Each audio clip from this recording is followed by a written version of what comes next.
This government meeting is brought to you by Eastworks and our local cable subscribers.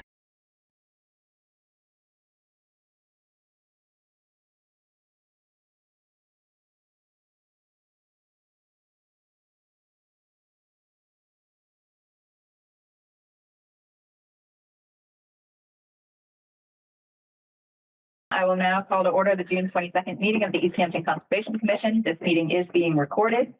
This meeting of the Easthampton Conservation Commission will be conducted in person and simultaneously via remote participation online to the greatest extent possible. Every effort will be made to ensure that the public can adequately access the proceedings in real time via technological means. In the event that we are unable to do so despite best efforts, we will post on the City of Easthampton website an audio or video recording, transcript, or other comprehensive record of proceedings as soon as possible after the meeting. Should an interruption occur in which the online meeting ends abruptly, both the in-person and online meetings will not be restarted, and all agenda items will be automatically continued to the next scheduled meeting. Are there any public concerns, non-agenda items? Not even sure we have any public right now. Right. In that case, we will move on. We have no public hearings this evening, but we do have two closed public hearings for which we need to review the orders of conditions. The first was for the notice of intent for duplex and solar canopy construction at 100 Bassett Brook Drive, Mass DEP file number 1510338. So just as a quick recap, this is now no longer duplex and solar canopy construction. At the last meeting, the applicant said that they would pull the duplex out. So it is solar canopy construction along with the maintenance building that we're issuing the permit for. Excellent. Okay, so this is our revised plan that we received from Berkshire Design that shows the newest information that the commission permitted. Nicely as well, we have the new impervious area pulled out, so that's great. I can go right in the order. There are 3 spaces here constituting 674 additional impervious square feet of impervious, plus 35 for the footings, 35 square feet. And this is our solar canopy area, and we can see our catch basin here that is draining to this catch basin that is then making its way over to the existing stormwater system. Similarly, we have our new, I'm calling this the trash enclosure area, something like that, dumpster enclosure area. 534 square feet, similarly making its way through a series of pipes to an existing stormwater system. And then our other new piece of development here is the new maintenance building, which is 750 square feet of impervious, which is going to sheet flow off the back into this green strip, which is the, I'm calling it the restoration vegetation filter strip. That's what we're going with. And that's 4,500 square feet. And he included down here, so the plan is 27 native trees and shrubs plantings in here. I need to verify, I feel like I've seen a couple different numbers in terms of how many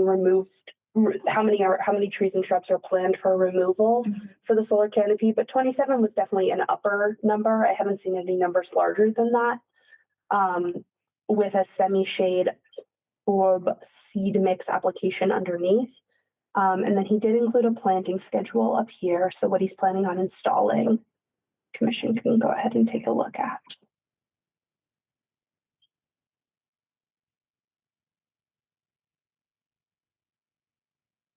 We want to see the locations of those. So no real large trees to replace the trees that are coming down. Those are all, the biggest probably is, yeah, no, those are all shrubs. Oh, the two below. Sorry, I missed those. I'm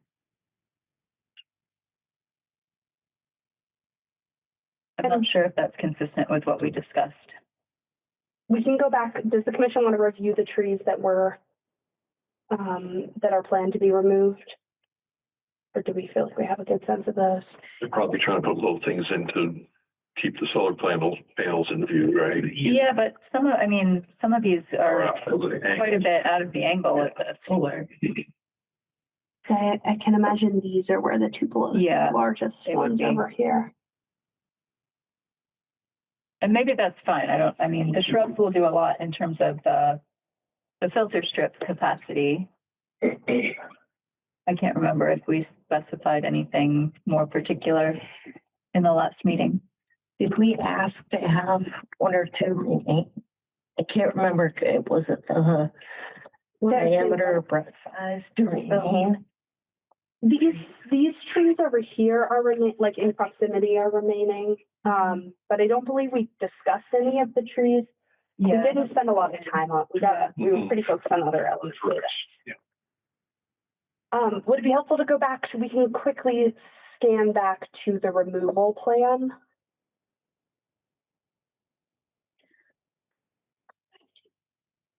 Yes. They're also known as black gum or I have another name. Musa sylvatica. Some people just know them as that. Is it the same as sweet gum? No, Okay. no. So this number, like, I don't think we don't get to 27 trees here. We're at like 17. I guess they are pulling them from, To make it bigger, was that the request? The list. Yep, I can do that. Yeah, they Oh, we have do one have of some them here. areas. I guess most of the area though, where they're needing to get them out of the way for the solar angle is the area that we're talking about replanting. So probably they are putting larger trees in the only place that makes sense to put them back based on the fact that they're pulling these down. Berkshire Design is a landscape architecture. Squire is a landscape architect. Could we ask for smaller trees in the areas around the canopy? Well, they had some amelanchers and Dogwood.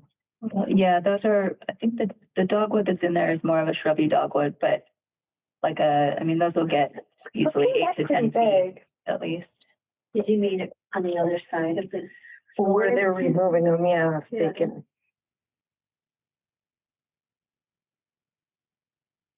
On which side, Commissioner August? So where they're removing them, is that in a wetland, in the wetland area? Well, they're A few of them are. Yeah. So do we want to have them put some smaller trees or shrubs in a different spot around there? So this area back here in blue is currently forested. So anything we plant in there is gonna have to contend with the existing canopy. Yeah. I actually think what they have proposed is probably pretty fair. Now, looking again at where they need to pull them down for, An increased number of smaller plants to yeah. Can you show make their up for the larger quantities ones being again? removed. Yep. In the list. Yeah. So 6 amelanchers. Do you think this is a relatively dense planting? I mean, we're only talking 4,500 square feet. Let's see. I would not call that particularly dense. No. No? Okay. 27. No, I mean, I've got. I'm kind of a overplanter, but no, that's not very dense. I mean, 4,500 feet and 27 plants. That's 1 plant per 200 square feet. It's like. No, that's not. Not that dense. That's something. Okay. Yeah. And I can pull up, let's see if Google Meet will let me share this.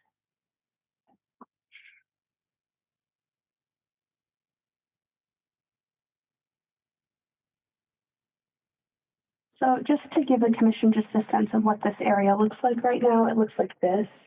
So they did stop mowing. It was clearly mowed last year, but they haven't mowed it yet this year. So ferns and some other stuff. This is looking back towards these cars are in the lot where the canopy will be. So I'm like behind where the maintenance shed will be. We have some bittersweet growing up. And then we're in this area back here where it's more bare. These big trees will come down, so the shade won't be there again anymore.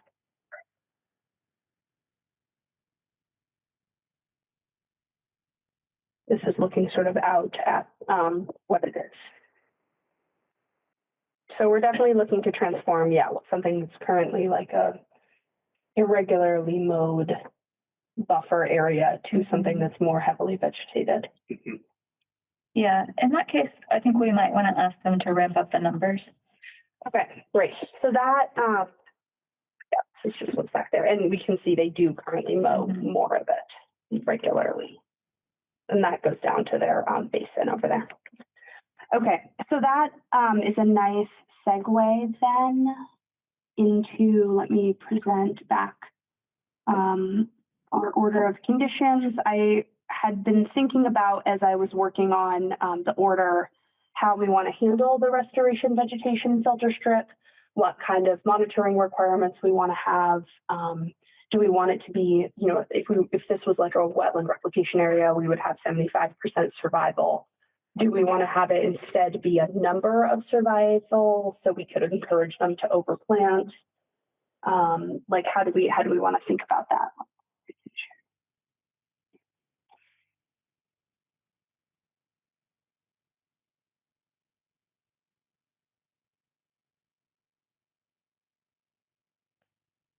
Okay. We'll start here. So seasonal monitoring report shall be prepared for the approximately 4,500 square foot restoration vegetation filter strip. I said the 27 here, but we could change this number. Species planted in accordance reports, so that we're going to want reports. I said 2 years is our typical number here. I also was wondering who we want to do these reports. We've run into that. We ran into that with over at 108 Oliver, the permittee feeling, though our language was too restrictive around who could complete the report, that in his case, his replication area was working. And we ended up allowing some flexibility on that, not making it be someone who specifically is a wetland scientist. And we're obviously not working in a wetland here. So I guess the first question I think we should start with is, should we keep this a number that's suggested with requiring greater than 75% survival after 2 years of monitoring? Or do we want to make it a number of survival, which could encourage overplanting? Like encourage them to plant more so that more survive. We could also just dictate that they plant more. True. Just ask them to plant 25% more or, I mean, we could definitely ask them to plant more. Like I have an area right now I'm trying to regenerate that's totally difficult. And like 75% of what we planted did not make it, but all these other things have come in the meantime that are native that, so I don't know, like maybe a bunch of their choke berries will spread in the meantime and just, so as long as there's enough trees, are we happy with that? Or does it have to be this specific type? That's a great question. The only thing I don't like about the percentage, as long as the percentage is related to trees and shrubs, that's fine, but I don't want it to get interpreted as percent cover because they're also doing seed, and I don't think we should have that count for the tree and shrub layer that we're trying to create.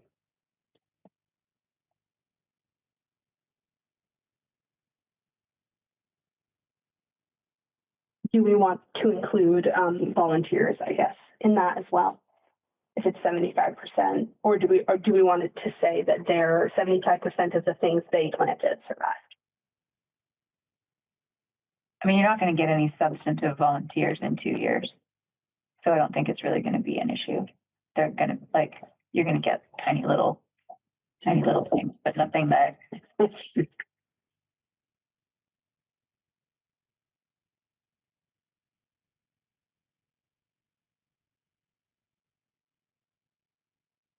What could we add on, like 10 more trees, different trees or more of what they have.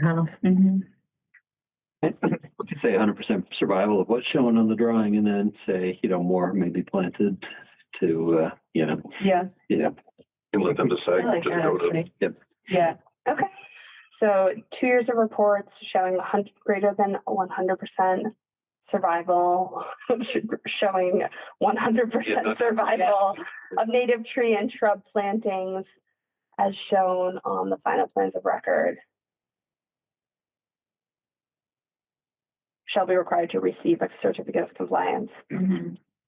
Shall include at minimum 27 native trees and shrubs, species planted in accordance. And then when I give this to Jeff, I can clarify for him that we welcome you to plant Sure. 35 or 40, but Yeah. we're gonna do a count for 27. Okay, and now who is gonna do the count? Do we like qualified environmental professional? There's quite a few, like Lathrop has quite a few ex-botanists Right. who live there now. Would we accept one of them to do a report, someone who knows species well enough to identify them? I think we should be open to that. Okay, do we like this language, qualified environmental professional? I think that's fine in this case. Sure. Great, okay. All right, and we like these reports, I'm sure that's fine, right? In 2 years, seems good.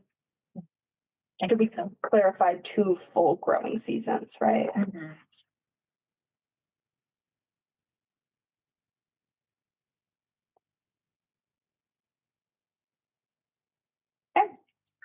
All right, and then 3 no mowing restoration vegetation area signs to be installed along the upslope edge of the restoration vegetation area.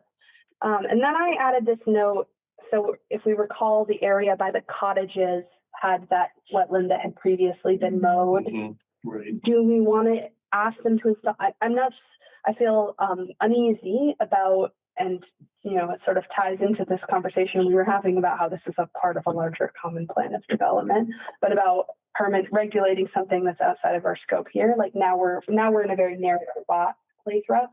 We're not analyzing the whole development.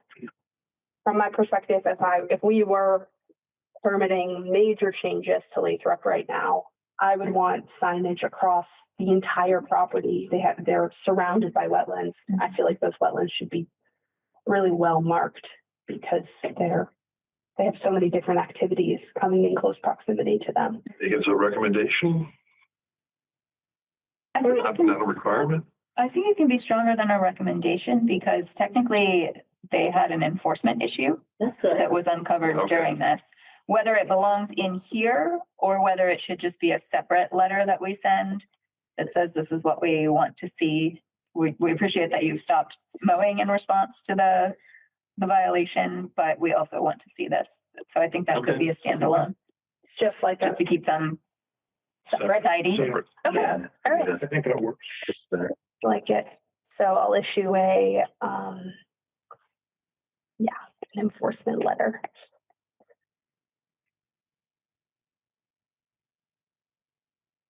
So besides signs, would we want some type of marker?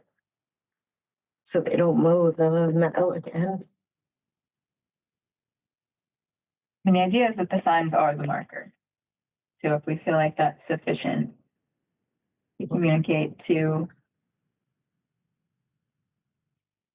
whoever's going to be doing the mowing.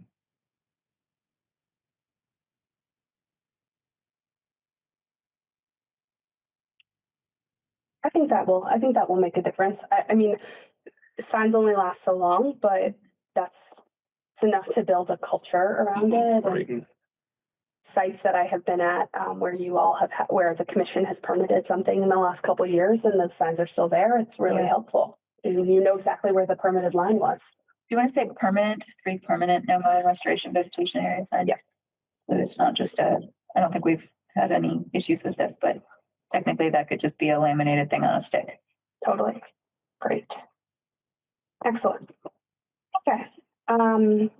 Anything else we need in this section, restoration, vegetation, boulder strip?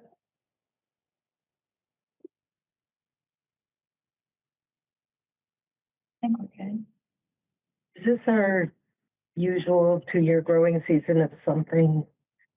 Is they're gonna remove it, replace? Okay. Yeah, because we're requiring 100% survival. Okay. Is there anything in there about frequency of reports? And what frequency are we expecting it? Typically annual. Oh, okay, You just say annual reports. that would be fine. It's not like with some other cases where we have very A frequent. rain requirement. Yeah, okay, so Great. Okay, so then let's go to a couple other places where I flagged questions for you all. This is all our typical stuff. Invasive plant species, etc. I removed the requirements around the O&M plan because we're not building any new stormwater features. But then I left a question mark in the in perpetuity section of do we want to try to regulate the existing system because they're adding additional flow to it.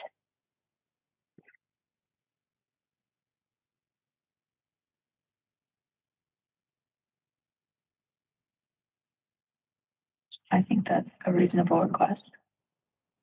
Do we want it to say describing the O&M tasks related to this particular area? Related As to the opposed to basin, like the the whole. whole site. We don't even really know what's in place from when it was permitted originally in terms of operation, maintenance and all that. Right, we have some operations and maintenance documents from 05, not from the expansion, that described what they were going to do. It does seem as though some tasks have been done. It isn't a site that has just been completely That's right. let go. But we certainly don't have logs. Mhm. Do we want to specify for the basin, a maintenance log shall be submitted to the Conservation Commission and completed in this preceding year for all stormwater features related to this permit?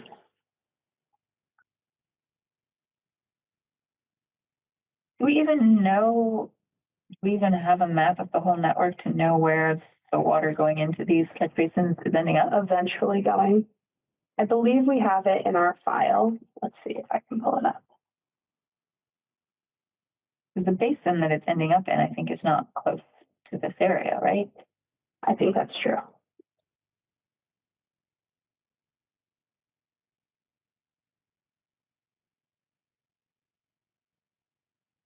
Yeah, so other than cleaning out the catch basin, not sure if what's related to this area would be done. Yeah, I think the more critical thing is whether the basin is continuing to function wherever it is.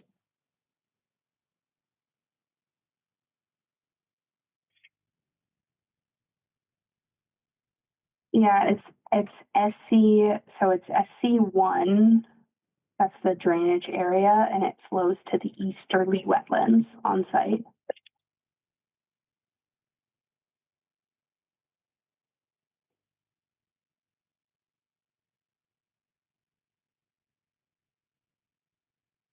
Are you looking at the plans from 2000? I'm just trying to see if I can pull them up quickly. Does the commission want to see where that goes, if we can? Are you in there as well? No. No.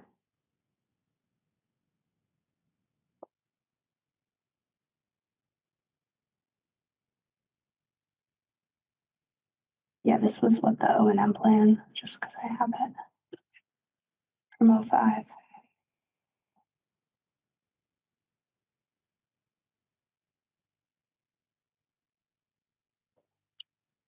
We just say logs.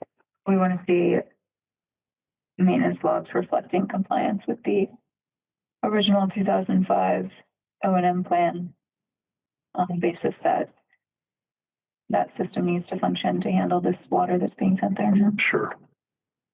Okay, I like that.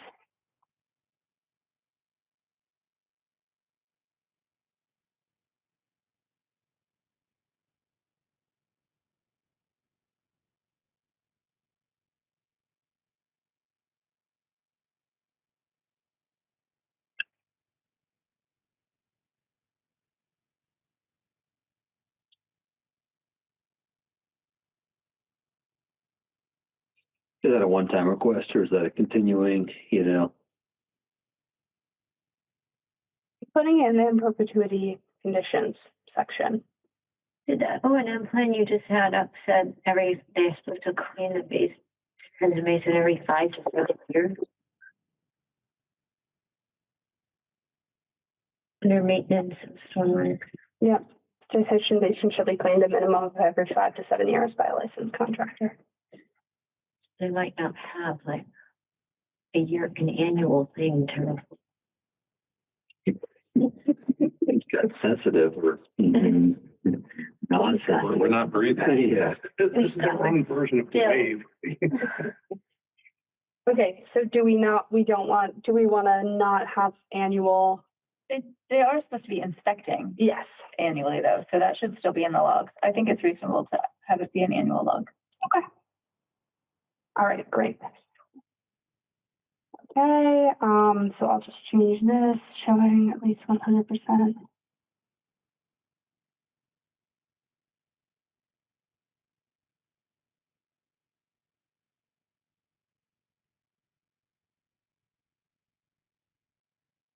Right.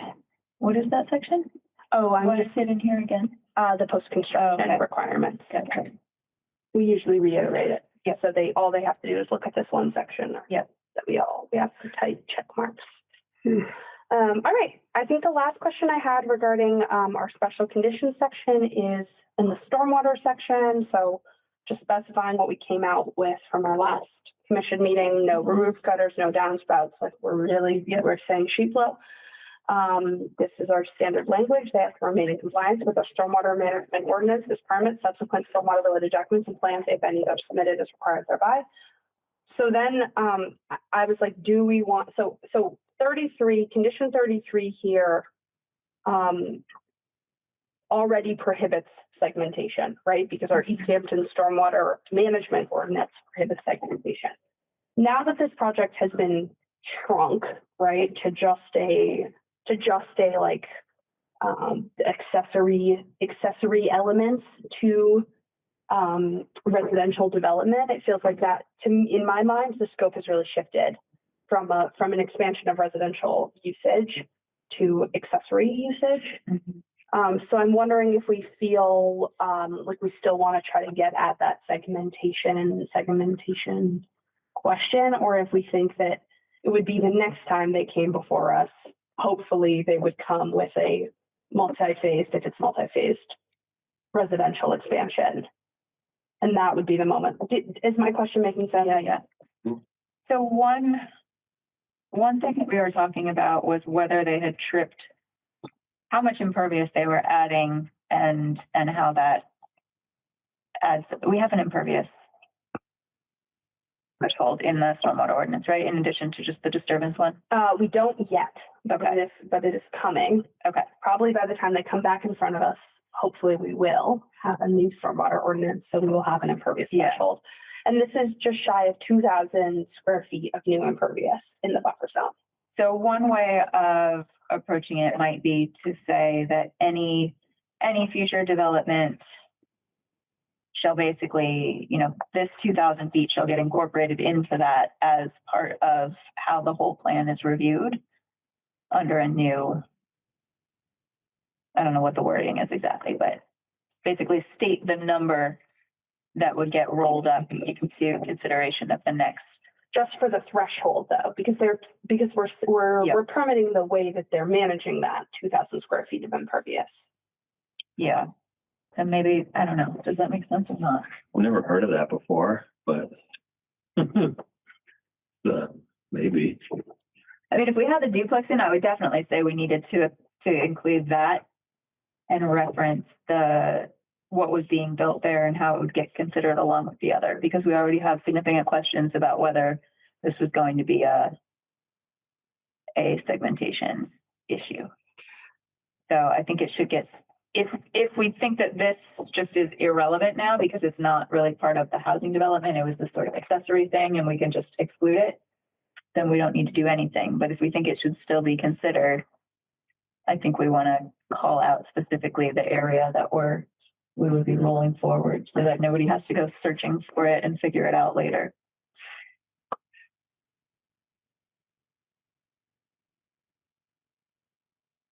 So okay. I know nothing, we know nothing about what may or may not be coming, right? If it was that there was gonna be a lot of new work and it was gonna all drain to this existing stormwater system somehow, this existing stormwater system is gonna have to get upgraded or improved to account for it, then I guess it wouldn't be accounted for in those 2,000 square feet. But if it was like, I don't know the property, if they have like different areas of the property where they want to do a whole new like neighborhood, then this area is kind of immaterial. Well, so we have this email from Jeff. I mean, this is this whole like language around a common plan of development. Yeah. To me, this email from Jeff that is in the public record meets all definitions of like what a common plan of development. It's like if you have like iterated out an idea. Mhm. So this is what I received from him back in March. I mean, so to me, what we are deciding to permit now is like this little tweak to the existing development. It is like nothing to do with whatever might be coming down the line, so. I don't know. Yeah, so that's my question. I think now that the duplex is not in it. Yep. We could call it that and just say, okay, this is separate. This is just modifying the management of their existing development. Yep. But then anything that comes forward we'd have to look at it in light of whether they're putting it forward as one or if it's been segmented and we need to somehow figure out this is the event. Mhm. I mean, I wonder if it needs to be in the order of conditions or if we would just write them a letter and say, FYI, any significant new residential development, if we look at the impervious area for the stormwater system for that new residential development, this project will be included. Impervious area or adding here will be part of that, but just like an FYI, not like an order of conditions. I think an FYI has no legal weight, whereas this goes on the deed. So if we think that this area needs to be included in that future consideration, I would put it here. But wouldn't we include it anyway? Like if they just walked in, if this already existed and they walked in and said, do you want to do 7 new cottages? And it's going to put X amount of new strain on the stormwater system. Wouldn't we include this anyway? Depends on what they were gonna do, Yeah. right? I mean, I think if they were gonna say, if they walked in and said, we're gonna build 7 new cottages and somehow we figured out a way to stay under an acre of disturbance, or we've calculated under an acre of disturbance. That would be the situation, right? Where we would want Yeah. to say, well, you already disturbed 5,000, 6,000 square feet. And so now you're over the threshold. And I don't think coming forward with 7 new cottages is the concern, because then they are kind of permitting the whole thing. It's if they come forward with 1 next year and 1 the year after and 1 the year after, and we need to somehow treat them as 7 new cottages. But I'm comfortable saying this is not that if we want to just push this aside and say this I don't doesn't think they're count gonna as come back with 1 cottage at a time over the next 10 years. That doesn't make sense how they operate, but one hopes not. I think what we're proving here is small and it's Mhm. clearly part of the old Mhm. site. So I really think we need to. I will also say that condition 33 here, I think kind of gives the commission an Yeah. ability to change its mind. Just in the sense that the Well, applicant shall remain in compliance with the Easthampton stormwater management ordinance. We end up Yeah. saying down the Okay. line, okay, you guys are looking like you're doing each piece of a common plan of development. I'm good with that. Mhm. All right. Okay, so that I think answers my other question, which was I was just putting together attachment A, which is kind of just our summary, and I'll add in what we said today. And I had a question about whether or not to include the emails I received from Jeff regarding the common plan of development in our findings, but I think the answer is going to be a no.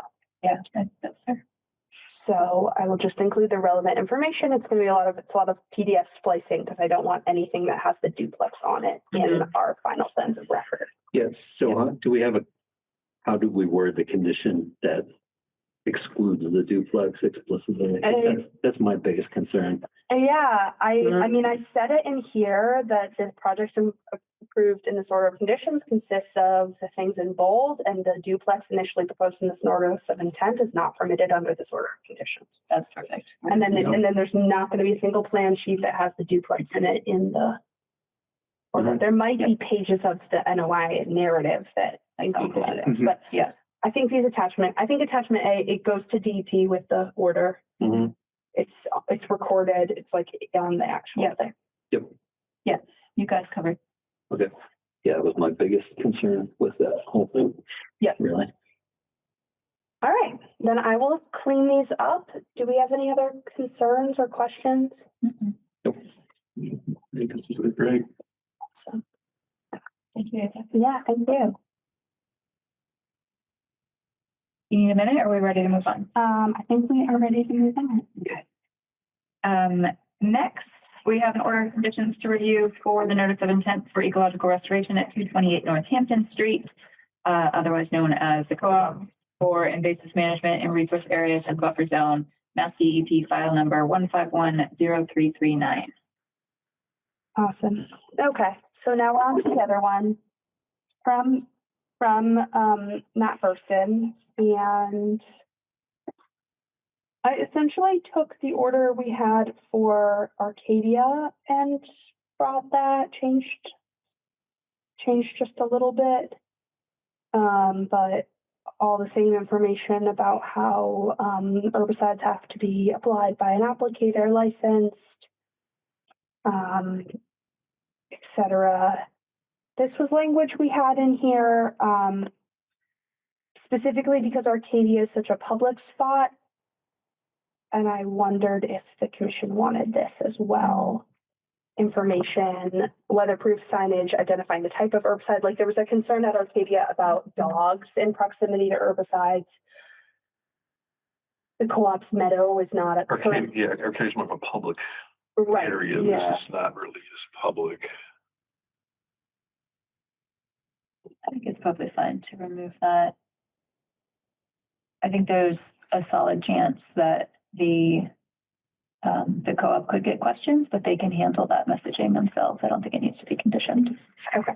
Didn't we permit treatment in their water system? You know what I'm talking about? Yeah. Right. Yeah, was Yeah, that we it? can go ahead and take a look at that. Is that an order of conditions or was that something else? I feel like it was something else, like an Well, I RDA or. feel like we may have ultimately decided that that was covered under their in perpetuity conditions anyways, and they didn't need to have it additionally permitted. I think we did, and we found ourselves in a little bit of a bind, which I will say DEP did call us out on in their comments, where they were like, you need to review your in perpetuity conditions where you say no pesticides, herbicides, fertilizers in the 100-foot buffer zone.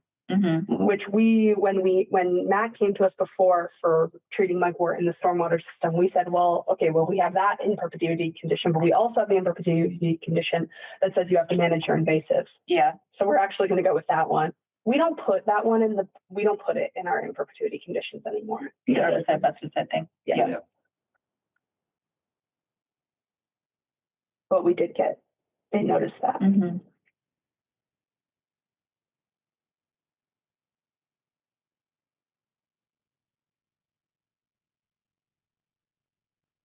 They don't miss a beat, DEP. Depends on the day. And the year. That's what it's drumming. There you go. We can look at the order from real quick from them. Yeah, whatever. We had something about organic pesticides, herbicides was allowed, and we're like, well, technically Roundup's an organic. I know, right? Everything is organic. Chemistry. Yeah, this is the language we don't include anymore. This pesticides, herbicides, fungicides, and fertilizers should not be included. But I believe that we use condition 68. There's oxygen, nitrogen, carbon rings in it. To say that we were fine here. Yep. Yeah, that makes sense.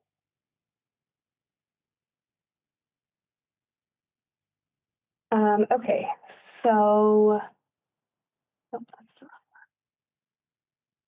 And we could reactivate that language, but just modify it to say that pesticides, herbicides, blah, blah, blah, shall only be used for the treatment of invasives within such and such areas. For future orders. Yeah. Mhm. But I'm glad that we got rid of it as is, because yes, we need to be able to use herbicides for invasive management. Okay, so I'm gonna remove this language, just the Mass DEP file number is fine, the order. The WMO4, we just have all of this on file. I think we requested this on file, it just sort of covers our own. Yeah. Ability to say. Okay, so this was my first question. Annual reports shall include, do we want this? So this was do we want these reports for each year? Do we kind of like, how much updating does the commission want? I think we required these for Arcadia because we essentially wrote that as an in perpetuity order. So we were like, you're going to keep doing this for forever, which wasn't what Matt had asked for. He had asked for a 5-year order. So summary of vegetation, but this is what the language.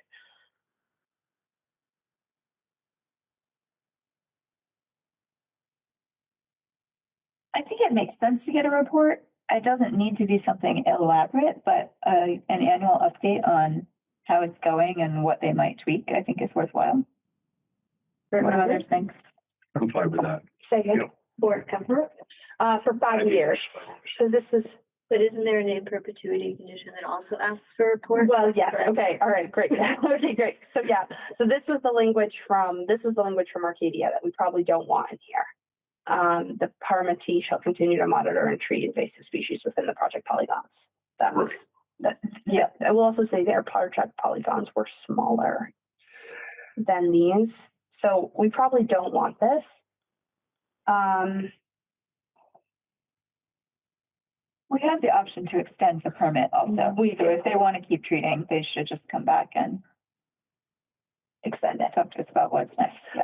Okay, there was a comment, yes, so I can remove that, this permit, this condition.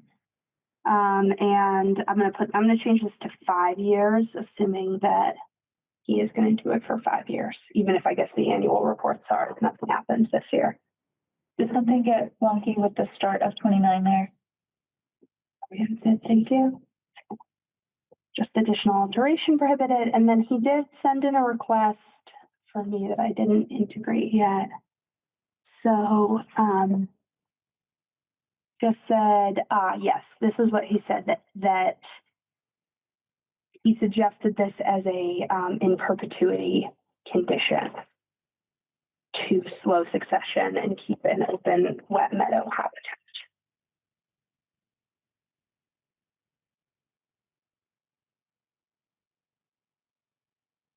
What does the commission think about including, continued mowing up to 1/3 of the meadow annually? These are his suggestions, so we can tinker these.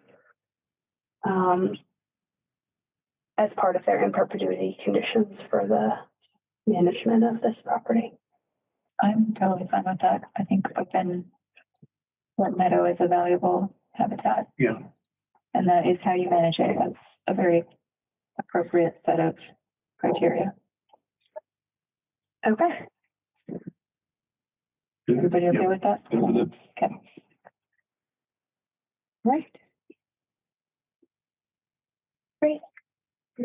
I do. Okay, so I will just include some language in here about continued mowing. And I will include language that he suggested.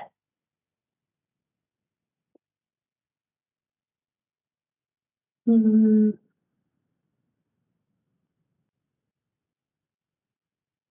And I hope at this site that actually could be enough, given the prevalence of invasives and how many of them are woody vegetation that I think he's gonna go after pretty aggressively. Mhm. Like Cal repair, and I have real hope that, this could not just return after years. All right, so I will tinker with this to make this work nicer, to make this look nicer.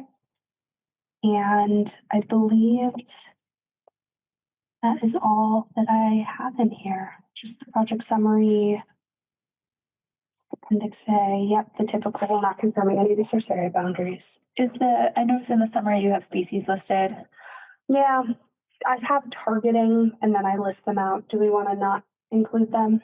I'm fine with including them, but can we have an other invasives encounter? Because I don't want them to not be able to treat something else that's out there that they haven't seen yet. Yeah. Totally.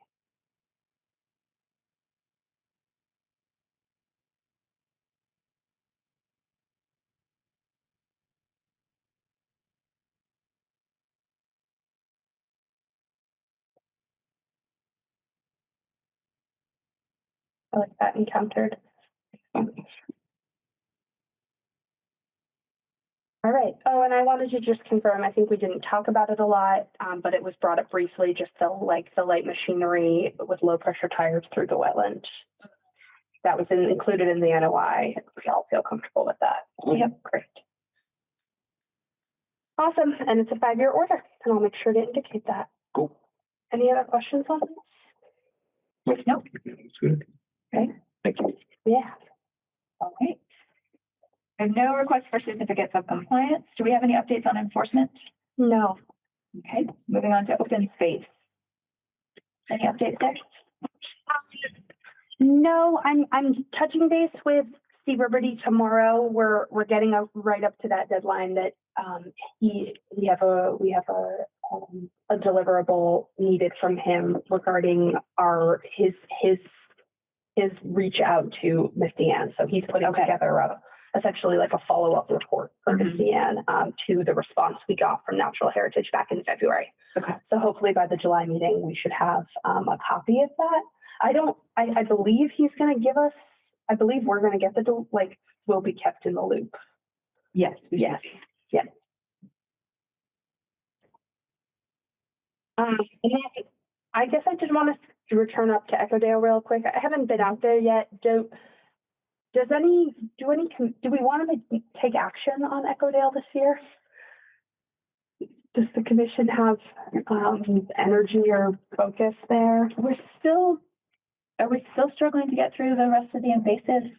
So or are we done now? We close that contract. Okay. Yeah, so we could do a reevaluation to determine if we want to work with a new invasive contractor to finish that out. Other options for management that we've discussed are removal of the remaining fruit tree.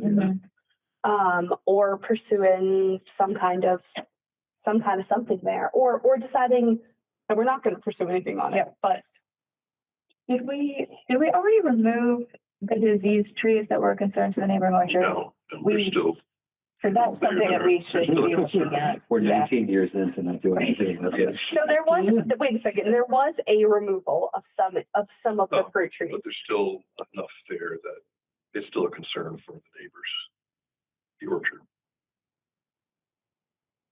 Are they diseased or they're just trees that aren't being The cared trees for? are not being kept, so anything could happen there that could transfer over Yeah. to the orchard. That's my understanding. That's the concern.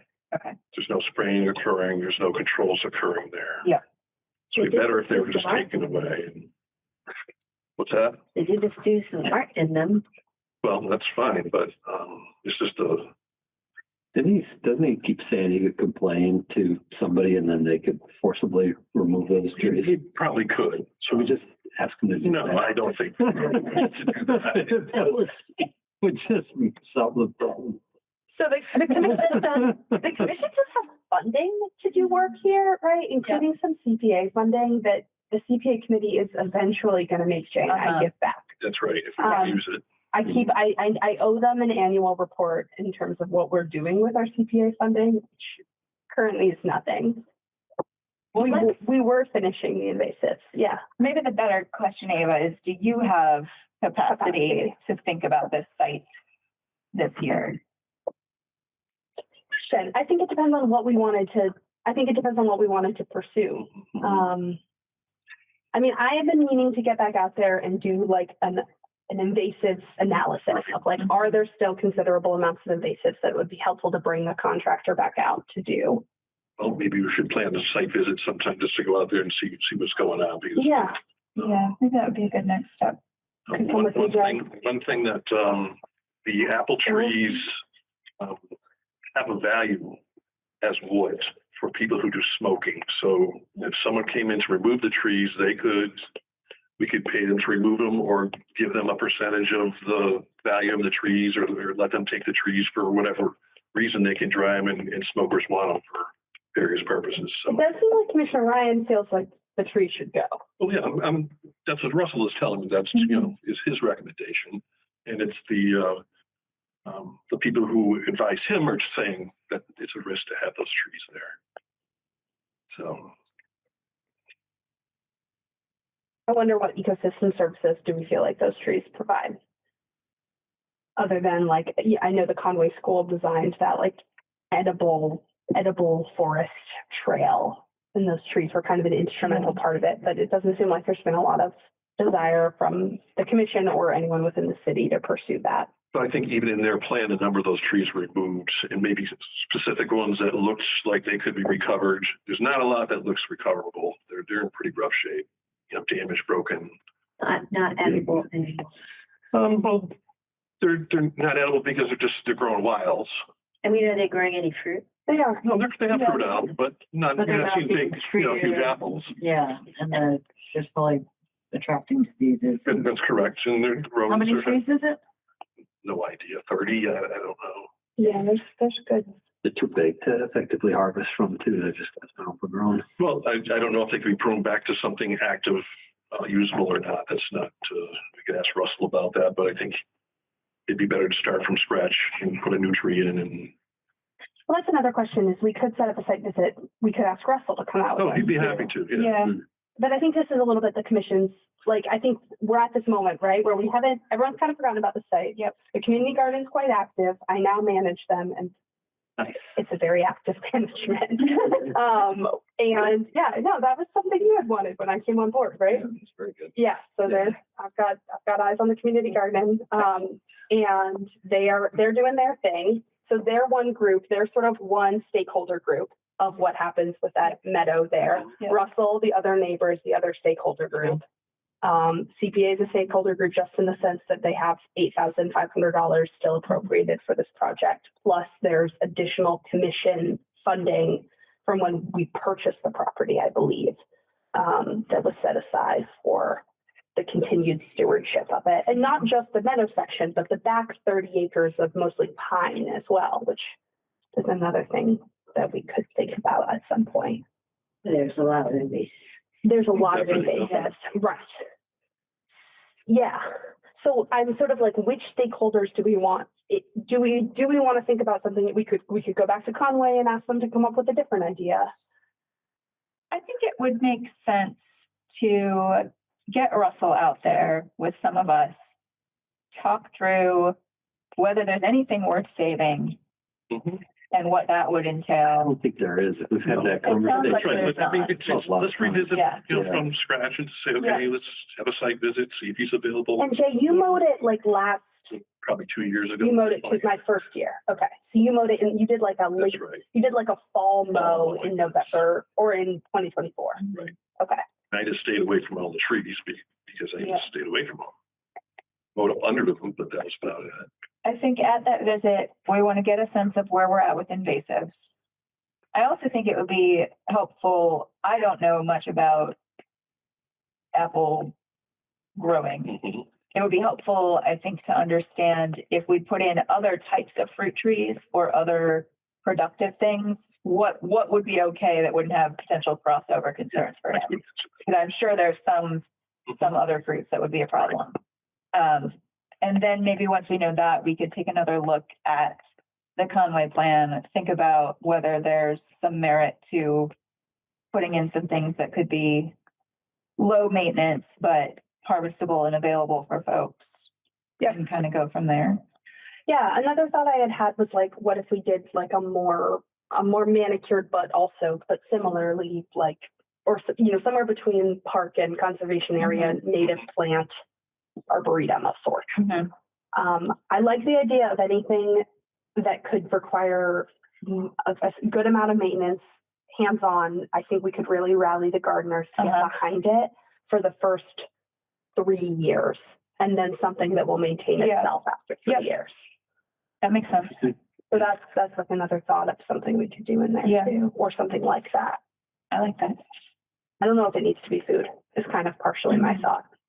I like the idea of starting out meeting with Russell because it seems like with the Rakowski parcel, as wonderful as it's been to get all these stakeholders involved, it's taken a lot of effort and time for you. And if we start bringing in the gardeners and bringing in like everyone, then just the more people we include in the conversation, the more of your time it takes. So. Did you say not necessarily fruit trees? That was a thought, yeah. I would imagine that's probably the way he's gonna wanna go. Because, well, and if they aren't being sprayed or taken care of like the trees in his orchard are being taken care of, then they're still regardless going to remain a possible risk. problem, a risk. Yeah. Well, that's why I want to understand if there are things we could plant that wouldn't have that risk. Like if we planted Non-fruit blueberries, trees. Right. do those have any crossover pests? I think maybe not, but I don't know. Probably not to an apple tree. Yeah. And, Right. Yeah. So we might be able to do some fun stuff that's kind of a crossover between, maybe there's some stuff people can pick at while they're wandering through Yeah, a native arboretum kind of trail. I don't know. cane fruit. Pawpaws, sure. Have some fun with it. And I Absolutely. think come up with something creative that, like, as you said, the gardeners could get behind, Yeah, helping to keep it alive until it's established and ready to do its own thing. it's a beautiful parcel in a Yeah. beautiful part of town. We don't have any other parcels that aren't wooded like that. Like we don't have another sort of like open chunk, unless I'm not thinking of something. I don't think so. Yeah. Jay's been doing a great job mowing it every couple of years. Mapping out too. So there's some forest areas that are part of it too. So you have Yeah. a transition from meadows Yeah, into back behind, wooded right? Yeah. areas. Yeah, There's some architectural features out there that we can't figure out, but true. we'll see what those are someday. All right. Okay. I'm going to reach out to Russell and find a time that's good for him, and then I'll invite the commission. And anyone who wants to join us can join us. We'll think of it as kind of an exploratory. Sounds good. Great. Good. Awesome. No other open space updates. All right. Compliance updates. Did the sign go in? No, No, we still need to do that. Yeah, City Hall has been really busy. You don't say. Yeah. Yes. Yep. But that Oliver Street sign, that is certainly on the agenda to get in. Once we do it, we'll invite everyone. Because then we should start thinking, once it's in, we can start thinking about future signage. Good. Right. Compliance updates. I just thought we hadn't looked at one. I was like, we're gonna have a quick meeting tonight. What can I show the commission? I know that's what you all think. But I just thought we could just because I'm sure your friends and family are always asking you what's going on with Tasty Top. I know mine are. So it's just good. We get these monthly reports from Weston and Sampson. I read them, but just for you all to take a look at them. And see where the project is up at. Really, we've had no construction site issues. Good. At the first That's year. fantastic to hear. Yeah. Absolutely. Remarkable. I know. And I think they are being closely watched by our wetlands consultant, which is great. So, we have the Roots Learning Center, if you guys can see from the road, is under construction and is pretty far along. Not sure if he was right that it's slated to open this month. I heard more like July or August, but it's mostly moving on to internal building work. Detention basins, F2 and F3. They have their banks stabilized. We're going to look at some pictures. The playground area behind the Roots, that's like one of our closer spots to the actual resource area, other than, of course, like the crossing. That is being constructed, not stabilized yet. But the swale, there was a settling basin that was used throughout the first year of construction that is no longer being used. Now we'll go ahead. Oh yeah, and there he verifies all of the pieces. So just some images of the site. This is basin F2.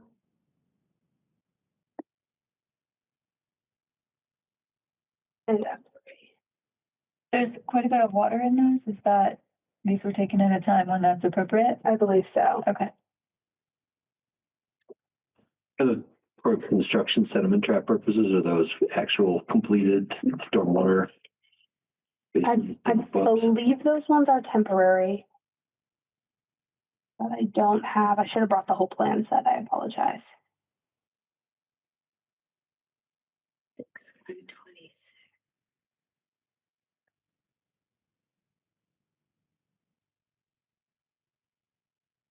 No big deal. Just, I mean, if they're just construction sediment traps, then it makes sense that they. I think I see You think they've this one got, might be they've got outlets and inlets. I feel like these might be the permanent ones? permanent. They wouldn't be that elaborate for temp, would they? I don't think.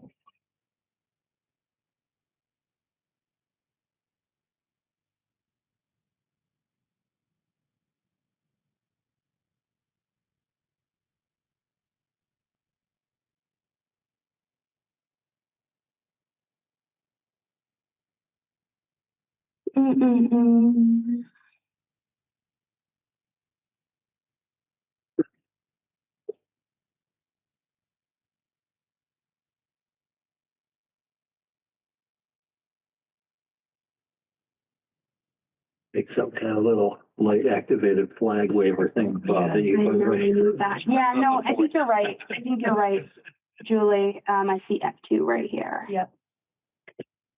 Yeah, so these are the permanent ones. Yeah. Okay. Verification that they drain properly later in the process. Yes.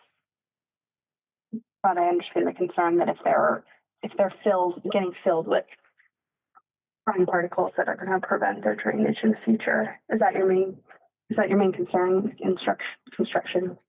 I was just thinking, Are they that looks covered? like a lot of water, so hopefully this was within 48 hours of the storm.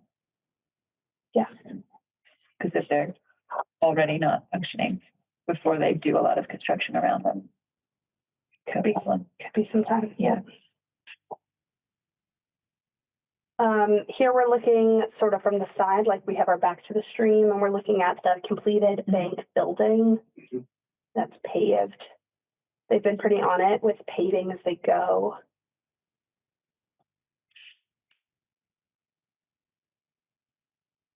The level spreader for F2. I don't remember having so much rain recently. This was at the end of May. There was that there was quite a bit of rain like that the last weekend of May, right after Memorial Day. Yeah. Because Memorial Day weekend was rainy. Mhm. Like all weekend. And here we're looking at, I was just laughing because I've been perceiving that it's been super dry, but I happened to look at the Connecticut River at Holyoke River Gauge today, and it said record high flow for today. Really? Yeah, it was crazy. Like it made no sense That doesn't make any sense. whatsoever. But Vermont has gotten quite a bit of rain. yeah, Northern Big Vermont storm, has big actually. storm went north of us, the tornado storm. went- Yes. Right. Yeah, no, I've heard there's some flash flooding, there were some flash flooding concerns up in northern Vermont. So a lot of that ends up in the Connecticut. On our side of the greens. Yeah. And here's the Yeah. crossing. 24,700 cubic feet. Yeah. So, No, future crossing. Yep. So the vegetation has been cleared. That was approved to clear. All of their things were installed. And here we are behind the building where the playground is looking. Okay. Same thing. Looks pretty tidy. Yeah, every one of the monthly site visits I've been on has gone pretty swimmingly. Small things that Greg will point out, but yeah, Nice. Good. may it stay that way. Yes. Thank you. All right. Our next one I have for you is Route 5. What number is that? 131 ET. T. Great. Okay, so our pre-construction requirements have been coming in. I think we should have our pre-construction meeting relatively soon. I'll include the commissioners when that comes through. We're still missing the invasive plant management plan. And I think a couple other more administrative things. The big one that I was looking for was this flood contingency plan. The commissioners got a chance to review it. A little bit. Okay, it's really long. I know. Well, they did go through the whole site, including the piece in Northampton. Yes, and not just us. I like that contract. So- What? No, I know that contract pretty well. I was just talking to them yesterday. They're like, we have to go to a meeting in Northampton tomorrow. I was like, no, I know why. Now you know why. Yep. Yeah, so they got this bid. They're doing this project. And yeah, this is their game plan. So they're going to review daily and weekly forecast, perform on-site visitations. Weather conditions are expected to produce a 1/4-inch storm event. Equipment in areas of concern will be relocated to the temporary uphill staging location outside of base flood elevation. Additionally, if they appear to rise, they're going to move stuff. Okay. So that is their game plan. We are expecting 2 years of construction to get this done, so they're going to be on it for quite some time. Okay. Did you allow traffic on Route 5 today? What's that? Allow traffic on Route 5. I think, yeah, there'll be quite a few chunks of one down to one lane. Sure. Yeah. And then they just had Route 5 closed down for that last week. Because they were conducting a manhunt. Murder suspects are What? in the budget in, So they closed the whole road. so they Okay. closed the road. Anyways, it ended up with the guy taking his own life. Oh, But I didn't it know that was, part.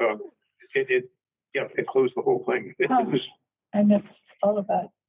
Had he escaped So or was he just on the run? outside of the scope of the I think- It is outside of the scope of the commission. We can save this for after we close the meeting. So, Correct that from the minutes. yeah, they highlighted all these locations that are gonna be like the stockpile locations.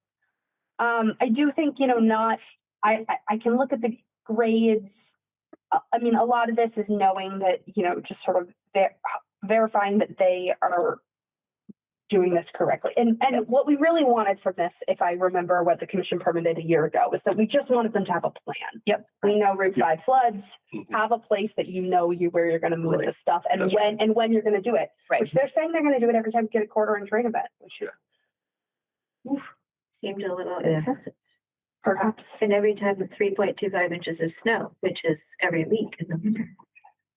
Yeah, or I think it's a melting event that could trigger that.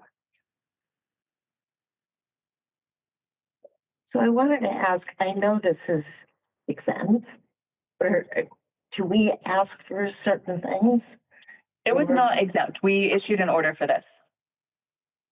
Okay, so for the loam and the compost, is that could be part of a planting plan that we want to clean compost and loam and, We already issued the order, so we don't get to further Oh. specify unless it was in the conditions. remember? This was were you noticing something in the details? Well, they just talk Designs. about the compost and the loam, but it doesn't specify, clean. We had asked for that before in other orders because we didn't want invasives mixed in. And it is directly in wetland resource area or the mulching of the trees. I wasn't sure if that would be allowed because of the area that it's in Because it's in the resource area, like they have. it's 3 in inches. bordering land subject to flooding.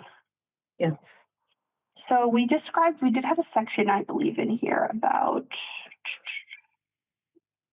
Yeah, we just said that they're doing like these roadfront area plantings in their riverfront restoration area.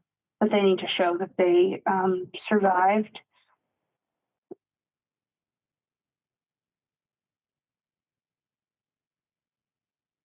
So on the plan where it says REM and RET, is that retaining trees and removing trees? I would guess so, but we'd have to look at what you were seeing. Which plan? are we on? It's on the Yeah, I think that I the looked it up. plans for the I trees. Googled it and it was It was retain and remove. Yeah. It's very sort of vague. And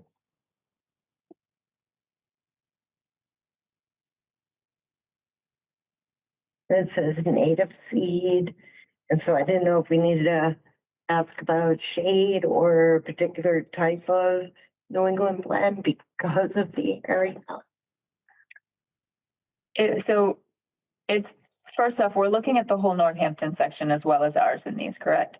So Yeah. those may be things that were covered under their other permit that weren't part of our purview, because I can't imagine we would have not talked about them if they were in our thing, but we really don't, we can't, again, we've already issued an order, so if it wasn't specified in there, Okay. we That's why I approve the was thinking, plans. oh, Yeah, I mean, we're in the Easthampton section right now. This is this riverfront restoration area Mhm. plantings, and these are the plants they proposed. I feel like we have I'm seen sure we've seen that, yeah. proposed native grass seed. Yeah, I remember looking at that, so we approved all of that.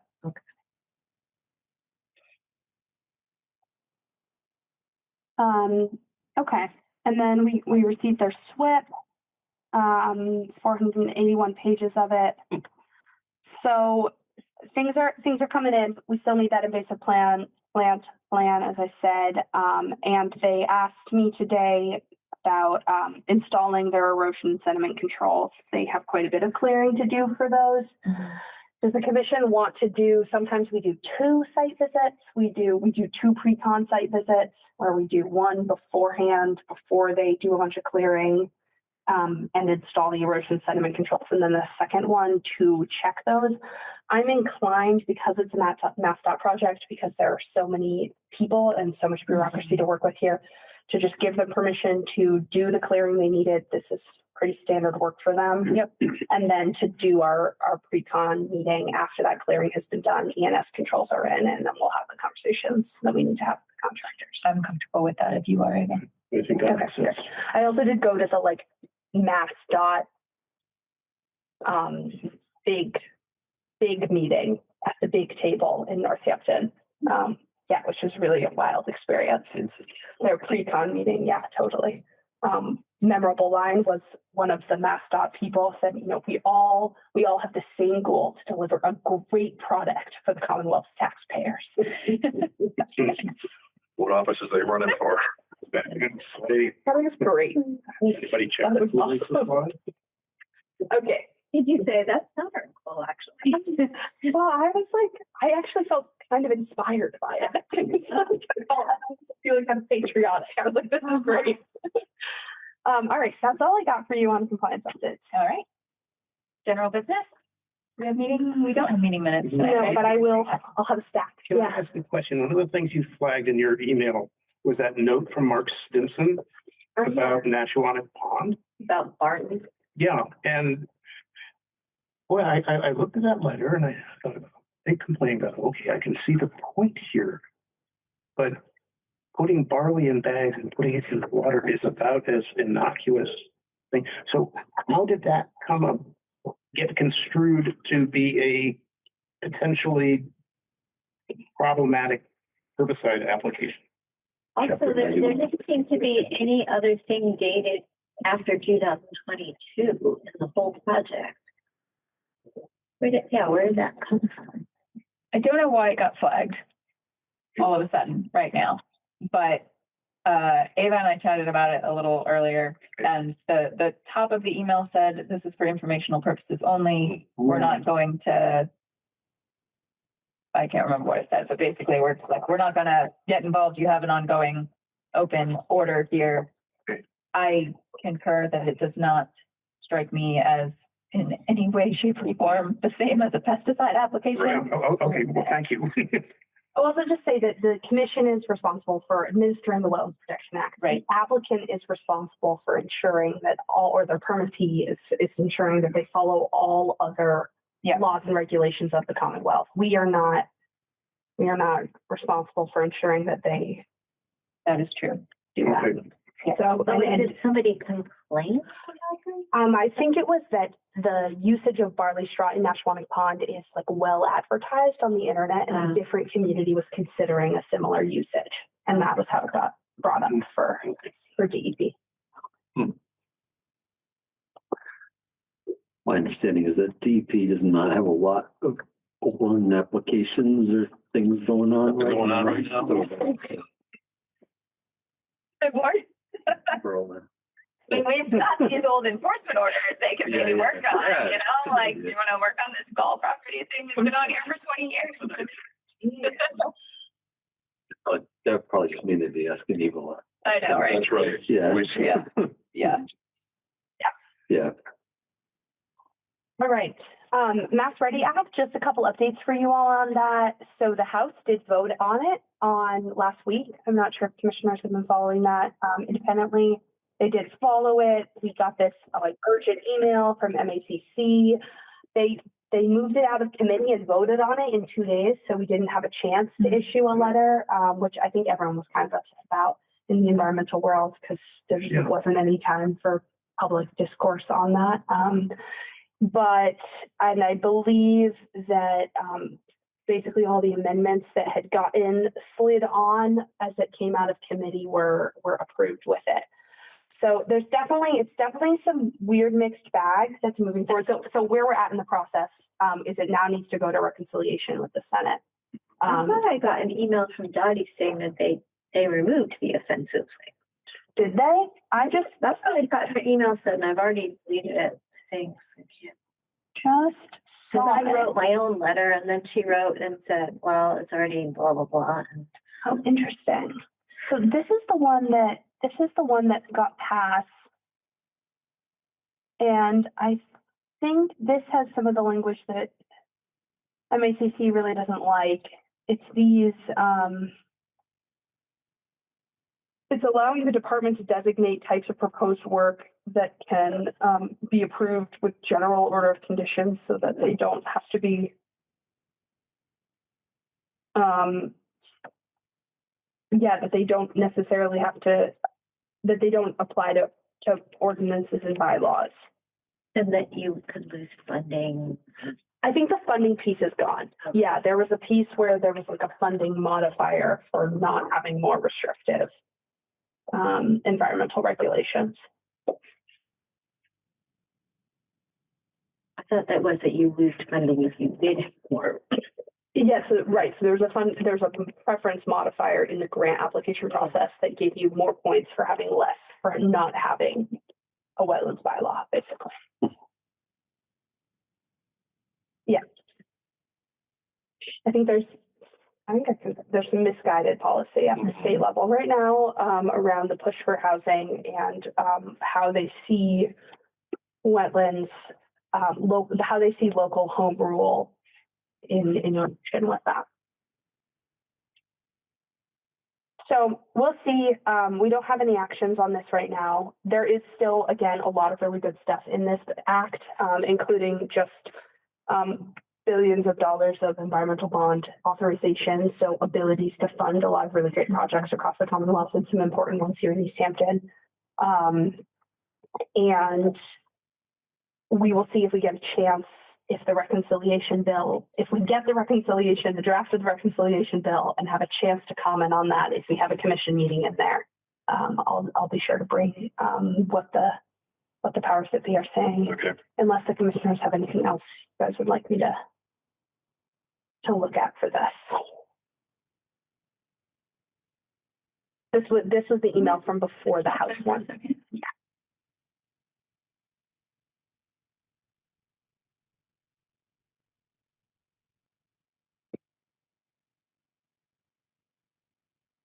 Why does that say, it says support co-sponsor amendment number 454, but then at the end it says keep home rule, oppose this amendment.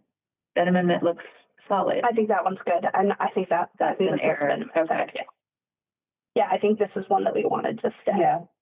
Which I think this act is, maybe this is true for, I haven't followed a legislative bill as closely as I followed this one, I think ever, or certainly not one as robust as this, that a bill like this has language in it that's directly contradicts itself. Well, Pretty common. yeah, when you have an amendment when you have something like this that says nothing herein shall be construed to blah, blah, blah, it basically is yes, we think that unless this supersedes it. Okay, So this would mean, this would be yes, we're more, in favor of housing as long as it doesn't yeah, so, incentivize development that's in areas that are prone to flooding or detrimental to wetlands or blah, blah, blah. right. Right. The governor has this language around priority housing projects that no one knows what it is. And Yeah. she keeps, there's all this language in the Mass Ready Act. There has been in all the different versions that have exempted or provided easier permitting pathways for ecological restoration projects, for stream daylighting projects, for all of these things that fit under ecological restoration, for certain necessary improvement in infrastructure improvement stuff. And that you keep sort of slipping in priority housing. Priority housing, as far as I understand, is not, it's like capital P priority, capital H housing. We don't know. Yeah, it has no It definition. has no definition and we don't know what's going to meet it. Yeah. We don't know if it's priority as in it's 100% low income. We don't know if it's Mhm. going to be related to 40B. We don't, Right. yeah. Yeah. Okay. So, I found the email from Dottie. oh yeah, She said, "Thank you. This bill has passed out of the committee and has been passed by the House without the onerous amendments. It goes into conference committee where a few senators and a few House members work on ironing out the differences. I'll send another email alert in the week with our next effort to remove the anti-hump rule and anti-wetlands protection bylaws amendment." okay. All right. So if we get that email before the July 13th meeting and we have a chance to, and a response will be necessary or will be beneficial after that, we can go ahead. Okay, sounds good. Okay. I noticed we still have wetlands ordinance discussion on here. Do we want to keep that on as in case there's things to discuss about administering, or do we want to pull that off now that we have a wetlands ordinance? I think we can pull it off. What do you want I there? think so, yeah. Let's streamline our agenda here. Yes, in order. And before we close this out, We went to a second page. before we close this out, I just want to acknowledge that on June 27th, 2016, a very important thing happened. Does anyone know what that is? 2016? 2016. Wasn't born yet. 2016. Commissioner Chair Busa joined the Conservation Commission. Oh, wow. That was your very first meeting. Really? It was in June? It was 10 years Oh, ago. Yeah. it was earlier than that. Wow. 2016. And I have a little gift for you and a coffee cake for us to Oh. share. You have to close the meeting. first, and then I'll- Okay. All right. Do we have a motion for coffee? Second. You can't. Yes. Okay. All right. Aye. What do I say? So moved. All right, it is 7:23. We are closing this evening's meeting of the Easthampton Conservation Commission. This government meeting is brought to you by Eastworks and our local cable subscribers.